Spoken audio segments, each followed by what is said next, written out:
আসসালামু আলাইকুম দর্শক বন্ধুরা। জোটবদ্ধ ইসলামী দলগুলো হবে আগামীর প্রধান রাজনৈতিক শক্তি। জাতীয় নির্বাচনে আনুপাতিক প্রতিনিধিত্ব বা পিআর পদ্ধতির কোনো বিকল্প নেই বলে মন্তব্য করেছেন ইসলামী আন্দোলনের আমির সৌদ রেজাউল করিম। শনিবার 28 জুন রাজধানীর সোহরাওয়ার্দী উদ্যানে ইসলামী আন্দোলন বাংলাদেশের মহা সমাবেশে তিনি এ কথা বলেন। তিনি বলেন, ইসলামপন্থীদের ঐক্যের ব্যাপারে গণ আকাঙ্ক্ষা তৈরি হয়েছে। জোটবদ্ধ ইসলামী দলগুলো হবে আগামী দিনের প্রধান রাজনৈতিক শক্তি। আজকের এই জনসমুদ্র পিআর পদ্ধতির পক্ষের মৌলিক সংস্কারের প্রশ্নে কেউ কেউ দ্বিমত পোষণ করছে। সেটি হলে জুলাইয়ের শহীদদের সাথে বিশ্বাসঘাতকতা করা হবে বলেও জানান তিনি। ইসলামী আন্দোলনের এই নেতা বলেন, ফ্যাসিস্ট আওয়ামী লীগের কোনো ক্ষমা নাই।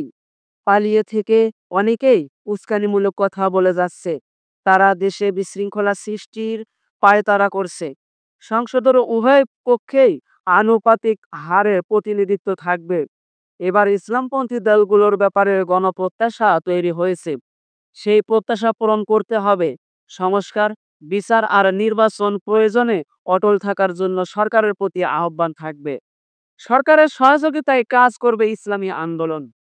তিনি আরো বলেন, ইসলামী আন্দোলন প্রতিবেশী রাষ্ট্রের সাথে সহযোগিতাপূর্ণ সম্পর্ক চায়, তবে কোনো আগ্রাসী সম্পর্ক চায় না।